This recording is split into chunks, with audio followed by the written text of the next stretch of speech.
ಎಲ್ರಿಗೂ ನಮಸ್ಕಾರ. ಇವತ್ತು ನಾವು ಇಂಗ್ಲಿಷ್ ಪೆಡಗಾಜಿಯಲ್ಲಿ ಬರುವ ಕೆಲವು ತುಂಬಾನೇ ಮುಖ್ಯವಾದ ಕಾನ್ಸೆಪ್ಟ್ಸ್ಗಳ ಬಗ್ಗೆ ಮಾತಾಡೋಣ. ವಿಶೇಷವಾಗಿ ಟೀಚಿಂಗ್ ಎಕ್ಸಾಮ್ಸ್ಗೆ ಅಂತ ಪ್ರಿಪೇರ್ ಆಗ್ತಿರೋರಿಗೆ ಇದು ತುಂಬಾನೇ ಉಪಯೋಗ ಆಗತ್ತೆ. ಸರಿ, ಹಾಗಿದ್ರೆ ಶುರು ಮಾಡೋಣ. ಎಲ್ಲದಕ್ಕಿಂತ ಮೊದಲು ನಮ್ಮ ಫೌಂಡೇಶನ್ ಸ್ಟ್ರಾಂಗ್ ಮಾಡ್ಕೊಳ್ಳೋಣ ಅಲ್ವಾ? ಅದಕ್ಕೆ ಒಂದು ಬೇಸಿಕ್, ಅದೇ ತುಂಬಾ ಇಂಪಾರ್ಟೆಂಟ್ ಪ್ರಶ್ನೆ. ಲ್ಯಾಂಗ್ವೇಜ್ ಅಂದ್ರೆ ಏನು? What is it really? ಸರಿ, ಇವತ್ತು ನಾವು ಏನೆಲ್ಲ ಕವರ್ ಮಾಡ್ತೀವಿ ಅಂತ ಒಂದು ಸಣ್ಣ ನೋಟ ನೋಡೋಣ. ಮೊದಲಿಗೆ ಲ್ಯಾಂಗ್ವೇಜ್ ಅಂದ್ರೆ ಏನು ಅಂತ ನೋಡ್ತೀವಿ. ಆಮೇಲೆ ಅಕ್ವಿಸಿಷನ್ ಮತ್ತು ಲರ್ನಿಂಗ್ ನಡುವಿನ ವ್ಯತ್ಯಾಸ. ಅದಾದ್ಮೇಲೆ ಈ ವಿಷಯದಲ್ಲಿನ ಗ್ರೇಟ್ ಥಿಂಕರ್ಸ್ ಬಗ್ಗೆ ಮಾತಾಡ್ತೀವಿ. ಆಮೇಲೆ reading skills, class room strategies ಮತ್ತು ಕೊನೆಗೆ ನಮ್ಮ ಜ್ಞಾನವನ್ನು ಪರೀಕ್ಷಿಸಲು ಕೆಲವು ಪ್ರಶ್ನೆಗಳು ಇರುತ್ತೆ. ಓಕೆ, ಹಾಗಿದ್ರೆ ನಮ್ಮ ಮೊದಲನೇ ಸೆಷನ್ ಶುರು ಮಾಡೋಣ. The core concept of language ಅಂದ್ರೆ ಭಾಷೆಯ ಮೂಲಭೂತ ಅಂಶಗಳು. ಮೊದಲು ಲ್ಯಾಂಗ್ವೇಜ್ ಅಂದ್ರೆ ಏನು ಅನ್ನೋದನ್ನ ಸರಿಯಾಗಿ ಅರ್ಥ ಮಾಡ್ಕೊಳ್ಳೋಣ. ಸರಳವಾಗಿ ಹೇಳೋದಾದ್ರೆ ಲ್ಯಾಂಗ್ವೇಜ್ ಅನ್ನೋದು ನಮ್ಮ ಆಲೋಚನೆಗಳು, ನಮ್ಮ ಐಡಿಯಾಸ್, ನಮ್ಮ ಭಾವನೆಗಳನ್ನ, ಹೌದು, ಇದನ್ನೆಲ್ಲ ಎಕ್ಸ್ಪ್ರೆಸ್ ಮಾಡೋಕೆ ಇರೋ ಒಂದು system.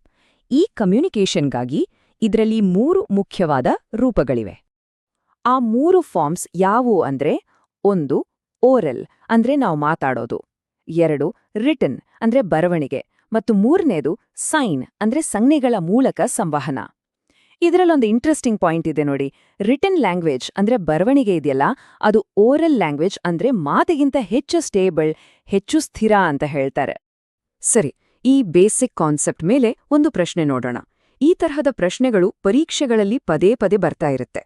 So the question is, ಒಂದು ಭಾಷೆಯಲ್ಲಿ ಧ್ವನಿಯ ಅತಿ ಚಿಕ್ಕ ಮೀನಿಂಗ್ಫುಲ್ ಯೂನಿಟ್ ಯಾವುದು?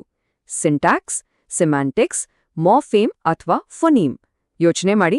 ಹೌದು, ಸರಿಯಾದ ಉತ್ತರ ಡಿ, ಫೊನೀಮ್. ಓಕೆ, ಮುಂದಿನ ಸೆಕ್ಷನ್ಗೆ ಹೋಗೋಣ. ಇದು ಪ್ರತಿಯೊಬ್ಬ ಟೀಚರ್ ಕೂಡ ತಿಳ್ಕೋಬೇಕಾದ ಒಂದು ತುಂಬಾನೇ ಪ್ರಮುಖವಾದ ವಿಚಾರ. ಆಕ್ವಿಸಿಷನ್ ಮತ್ತು ಲರ್ನಿಂಗ್ ನಡುವಿನ ವ್ಯತ್ಯಾಸ. ಇದು ಒಂದು ನ್ಯಾಚುರಲ್ ಪ್ರಾಸೆಸ್ಸಾ ಅಥವಾ ಕಾನ್ಷಿಯಸ್ ಎಫರ್ಟಾ? ನೋಡೋಣ. ಈ ಟೇಬಲ್ ನೋಡಿ, ಇದು ಇವೆರಡರ ನಡುವಿನ ವ್ಯತ್ಯಾಸವನ್ನ ತುಂಬಾನೇ ಚೆನ್ನಾಗಿ ವಿವರಿಸುತ್ತೆ. ಲ್ಯಾಂಗ್ವೇಜ್ ಅಕ್ವಿಸಿಷನ್ ಅನ್ನೋದು ನ್ಯಾಚುರಲ್, ಸಬ್ ಕಾನ್ಷಿಯಸ್, ಅಂದ್ರೆ ನಮಗೆ ಗೊತ್ತಿಲ್ಲದ ಹಾಗೆ ನಡೆಯೋ ಪ್ರಕ್ರಿಯೆ. ಉದಾಹರಣೆಗೆ, ಒಂದು ಪುಟ್ಟ ಮಗು ತನ್ನ ತಾಯಿ ಭಾಷೆಯನ್ನ ಕಲಿಯೋದು. ಅದಕ್ಯಾರೂ ಗ್ರಾಮರ್ ಹೇಳ್ಕೊಡಲ್ವಲ್ವಾ? ಇನ್ನೊಂದ್ ಕಡೆ ಲ್ಯಾಂಗ್ವೇಜ್ ಲರ್ನಿಂಗ್, ಇದು ಕಾನ್ಷಿಯಸ್, ಇಂಟೆನ್ಷನಲ್, ಅಂದ್ರೆ ನಾವು ಉದ್ದೇಶಪೂರ್ವಕವಾಗಿ ಶಾಲೆಯಲ್ಲಿ ಗ್ರಾಮರ್ ರೂಲ್ಸ್, ಸ್ಟ್ರಕ್ಚರ್ ಎಲ್ಲವನ್ನೂ ಕಲಿಯೋದು. ಹಾಗಿದ್ರೆ ಈ ಲ್ಯಾಂಗ್ವೇಜ್ ಲರ್ನಿಂಗ್ ಮತ್ತು ಲ್ಯಾಂಗ್ವೇಜ್ ಎಕ್ವಿಸಿಷನ್ ನಡುವಿನ ವ್ಯತ್ಯಾಸಕ್ಕೆ ಕಾರಣವಾಗುವ ಮೋಸ್ಟ್ ಇಂಪಾರ್ಟೆಂಟ್ ಫ್ಯಾಕ್ಟರ್ ಯಾವುದು? ಗ್ರಾಮರಾ, ಅಸೆಸ್ಮೆಂಟಾ, ಟೆಕ್ಸ್ಟ್ ಬುಕ್ಕಾ ಅಥವಾ ಲ್ಯಾಂಗ್ವೇಜ್ ಎನ್ವೈರನ್ಮೆಂಟಾ? The key differentiating factor is the environment. So ಸರಿಯಾದ ಉತ್ತರ ಡಿ, ಲ್ಯಾಂಗ್ವೇಜ್ ಎನ್ವೈರನ್ಮೆಂಟ್, ಪರಿಸರವೇ ಇಲ್ಲಿ ಮುಖ್ಯ. ಸರಿ, ಈ ಆಕ್ವಿಸಿಷನ್ ಮತ್ತು ಲರ್ನಿಂಗ್ ಕಾನ್ಸೆಪ್ಟ್ಸ್ಗಳನ್ನ ಈ ಫೀಲ್ಡ್ನಲ್ಲಿನ ಗ್ರೇಟ್ ಥಿಂಕರ್ಸ್ ಹೇಗ್ ನೋಡಿದ್ರು ಅಂತ ತಿಳ್ಕೊಳ್ಬೇಕಲ್ವಾ? ಬನ್ನಿ, ಅವರ ಥಿಯರೀಸ್ ಬಗ್ಗೆ ಸ್ವಲ್ಪ ನೋಡೋಣ. ನೋಡಿ, ಈ 4 ಹೆಸರುಗಳು, ನೋಮ್ ಚಾಮ್ಸ್ಕಿ, ಬಿ.ಎಫ್. ಸ್ಕಿನ್ನರ್, ಜೀನ್ ಪಿಯಾಜೆ ಮತ್ತು ಲೆವ್ ವೈಗಾಟ್ಸ್ಕಿ. ಪೆಡಗೋಜಿ ಅಂತ ಬಂದಾಗ ಇವು ತುಂಬಾನೇ ಮೂಲಭೂತ ಹೆಸರುಗಳು. ನಾವು ಭಾಷೆಯನ್ನ ಹೇಗೆ ಕಲಿತೇವೆ ಅನ್ನೋದ್ರ ಬಗ್ಗೆ ಇವರೆಲ್ಲರಿಗೂ ತಮ್ಮದೇ ಆದ ವಿಶಿಷ್ಟವಾದ ಐಡಿಯಾಸ್ ಇತ್ತು.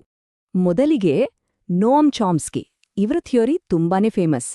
ಇವರು ಹೇಳಿದ್ದೇನೆಂದ್ರೆ, ನಾವು ಹುಟ್ಟುವಾಗಲೇ ಭಾಷೆಯನ್ನ ಕಲಿಯೋಕೆ ಒಂದು ಸಹಜವಾದ ಸಾಮರ್ಥ್ಯದೊಂದಿಗೆ ಹುಟ್ಟಿರ್ತೀವಿ.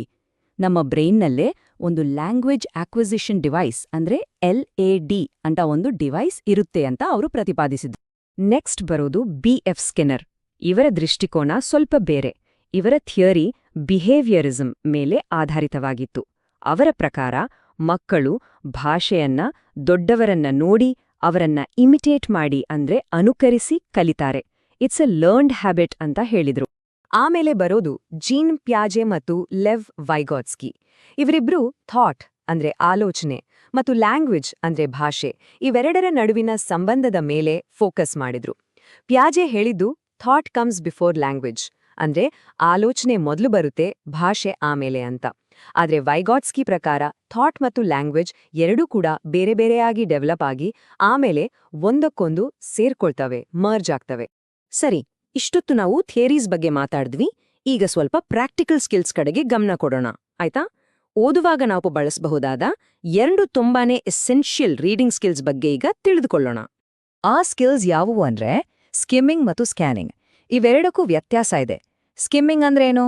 ಒಂದು ಟೆಕ್ಸ್ಟ್ನ ಮೇನ್ ಐಡಿಯಾ ಅಥವಾ ಅದರ ಜಿಸ್ಟ್ ಏನು ಅಂತ ತಿಳ್ಕೊಳ್ಳಕ್ಕೆ ವೇಗವಾಗಿ ಓದುವುದು.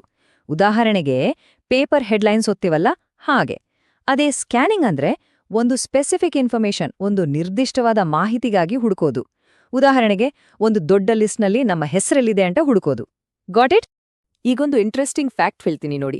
ಇಂಗ್ಲಿಷ್ ಆಲ್ಫಾಬೆಟ್ನಲ್ಲಿ ಇರೋದು 26 ಅಕ್ಷರಗಳು ಮಾತ್ರ ಅಲ್ವಾ? ಆದ್ರೆ ಆ 26 ಅಕ್ಷರಗಳು ಸೇರಿ ಒಟ್ಟು 44 ಬೇರೆ ಬೇರೆ ಸೌಂಡ್ಸ್ ಅಂದ್ರೆ 44 ವಿಭಿನ್ನ ಧ್ವನಿಗಳನ್ನ ಉಂಟು ಮಾಡ್ತವೆ. Isn't that amazing? ಹಾಗಿದ್ರೆ ಆ 44 ಸೌಂಡ್ಸ್ನ ಬ್ರೇಕ್ಡೌನ್ ಹೇಗಿದೆ ನೋಡಿ. ಅದರಲ್ಲಿ 20 ವಾವಲ್ ಸೌಂಡ್ಸ್ ಅಂದ್ರೆ ಸ್ವರಧ್ವನಿಗಳು ಮತ್ತು 24 ಕಾನ್ಸನೆಂಟ್ ಸೌಂಡ್ಸ್ ಅಂದ್ರೆ ವ್ಯಂಜನ ಧ್ವನಿಗಳು ಇವೆ. ಈ ಚಾರ್ಟ್ ಅದನ್ನ ಸ್ಪಷ್ಟವಾಗಿ ತೋರಿಸುತ್ತೆ. ಸರಿ, ಇಷ್ಟೆಲ್ಲ ಥಿಯರಿ, ಸ್ಕಿನ್ಸ್ ಎಲ್ಲ ತಿಳ್ಕೊಂಡ್ಮೇಲೆ ಇದೆಲ್ಲವನ್ನ ಒಂದು ಕ್ಲಾಸ್ ರೂಮಲ್ಲಿ ಹೇಗೆ ಅಪ್ಲೈ ಮಾಡೋದು? ಇದು ತಾನೇ ಮುಖ್ಯವಾದ ಪ್ರಶ್ನೆ. ಬನ್ನಿ, 2 ಪ್ರಮುಖವಾದ ಟೀಚಿಂಗ್ ಸ್ಟ್ರಾಟಜೀಸ್ ಬಗ್ಗೆ ನೋಡೋಣ. ಆ 2 ಅಪ್ರೋಚಸ್ ಅಂದ್ರೆ ಟಾಪ್ ಡೌನ್ ಮತ್ತು bottom up. Top down approach ಅಂದ್ರೆ ನಾವು ಮೊದಲು ಬಿಗ್ ಪಿಕ್ಚರ್ ಅಂದ್ರೆ ಕಾಂಟೆಕ್ಸ್ಟ್, ನಮ್ಮ ಬ್ಯಾಕ್ಗ್ರೌಂಡ್ ನಾಲೆಡ್ಜ್ ಬಳಸಿ ಅರ್ಥ ಮಾಡ್ಕೊಳ್ಳೋಕೆ ಟ್ರೈ ಮಾಡ್ತೀವಿ. ಆದ್ರೆ ಬಾಟಮ್ ಅಪ್ ಅಪ್ರೋಚ್ ಪೂರ್ತಿ ಉಲ್ಟಾ. ಇಲ್ಲಿ ನಾವು ಚಿಕ್ಕ ಚಿಕ್ಕ ಡೀಟೇಲ್ಸ್ ಇಂದ ಶುರು ಮಾಡ್ತೀವಿ. ಅಂದ್ರೆ ಸೌಂಡ್ಸ್, ವರ್ಡ್ಸ್ ಹೀಗೆ ಅದನ್ನೆಲ್ಲ ಸೇರಿಸಿ ಮೀನಿಂಗ್ ಅನ್ನ ಬಿಲ್ಡ್ ಮಾಡ್ತೀವಿ. ಈಗಿನ ಕಾಲದಲ್ಲಿ ಒಂದು ತುಂಬಾನೇ ಇಂಪಾರ್ಟೆಂಟ್ ಕಾನ್ಸೆಪ್ಟ್ ಇದೆ. ಅದು language across the curriculum, short ಆಗಿ LAC ಅಂತ ಕರೀತಾರೆ. ಇದರ ಐಡಿಯಾ ಏನಪ್ಪಾ ಅಂದ್ರೆ ಭಾಷಾ ಕೌಶಲ್ಯವನ್ನ ಕೇವಲ ಇಂಗ್ಲಿಷ್ ಕ್ಲಾಸ್ನಲ್ಲಿ ಮಾತ್ರ ಅಲ್ಲ, ಬದಲಿಗೆ ಹಿಸ್ಟ್ರಿ, ಸೈನ್ಸ್, ಮ್ಯಾಥ್ಸ್ ಹೀಗೆ ಪ್ರತಿಯೊಂದು ಸಬ್ಜೆಕ್ಟ್ನಲ್ಲೂ ಡೆವಲಪ್ ಮಾಡಬೇಕು ಅನ್ನೋದು. ಆಲ್ ರೈಟ್, ಇಷ್ಟೊತ್ತು ನಾವು ಕಲ್ತಿದ್ನೆಲ್ಲ ಒಮ್ಮೆ ಟೆಸ್ಟ್ ಮಾಡೋ ಸಮಯ. ರೆಡಿ ಇದ್ದೀರಾ? ಇದು ನಮ್ಮ ಫೈನಲ್ ಪ್ರಾಕ್ಟೀಸ್ ರೌಂಡ್. ಮೊದಲನೇ ಪ್ರಶ್ನೆ. ಇದು ನಮ್ಮನ್ನ ನಾವು ಚರ್ಚೆ ಶುರು ಮಾಡಿದ ಜಾಗಕ್ಕೆ ವಾಪಸ್ ಕರ್ಕೊಂಡು ಹೋಗುತ್ತೆ. First language acquisition is a training process, B school based process, C natural process ಅಥವಾ ಡಿ ಕಾನ್ಷಿಯಸ್ ಎಫರ್ಟ್. ನೆನಪಿದೆಯಾ? ಆಕ್ವಿಸಿಷನ್, ಹೌದು, ಇದು ಒಂದು natural process. So the correct answer is C. ಮತ್ತು ನಮ್ಮ ಕೊನೆಯ ಪ್ರಶ್ನೆ, which of the following is not a concept of language education?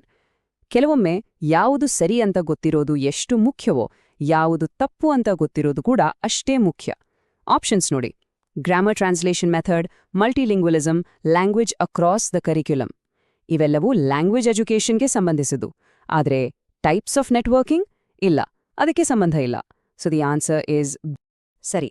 ಇದೆನ್ನ ನೋಡ್ಮೇಲೆ ಒಂದು ಪ್ರಶ್ನೆ ನಮ್ಮೆಲ್ಲರ ಮನಸ್ಸಿನಲ್ಲೂ ಬರಬಹುದು. ಲ್ಯಾಂಗ್ವೇಜ್ ಟೀಚಿಂಗ್ನಲ್ಲಿ ಮುಂದಿನ ಅ ಬಿಗ್ ಐಡಿಯಾ ಏನಾಗಿರಬಹುದು? What you think? ಇದರ ಬಗ್ಗೆ ಯೋಚನೆ ಮಾಡಿ. ಈ ತರಹದ ಇನ್ನೂ ಹೆಚ್ಚಿನ ವಿಶ್ಲೇಷಣೆಗಳಿಗಾಗಿ ನಮ್ಮ ಚಾನೆಲ್ಗೆ ಸಬ್ಸ್ಕ್ರೈಬ್ ಮಾಡೋದನ್ನ ಮರಿಬೇಡಿ.